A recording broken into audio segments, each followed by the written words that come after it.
నీవు హింసించుచున్న యేసును నేనే. Praise the lord. గుర్రం మీద నుంచి కింద పడ్డాడు.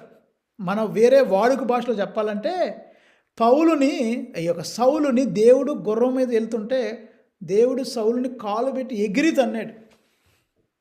సౌలుని ఎగిరి తంతే సౌలు వెళ్ళి కింద పడ్డాడు గుర్రం మీద నుంచి, గుడ్డోళ్ళలాగా ఉన్నాడు. సౌలు అంటే ప్రభు అన్న, సౌలు నువ్వేళ నన్ను హింసిస్తున్నావు. అప్పుడు అన్న, ప్రభు నువ్వెవరు? అప్పుడు దాకా కళ్ళు మూసుకొని పోని, ఒక దెబ్బ పడినప్పుడు అమ్మో ప్రభు మీరెవరు? ఆ గుర్రం మీద వెళ్తున్న సౌలుని దేవుడు ఎగిరి తన్నాడు అన్నా కదా. దేవుడు మనల్ని ఎగిరి తన్నటానికి ముందే మనం మారాలి. ఆయన మనల్ని కత్తిరించడానికి ముందే మనం మారాలి.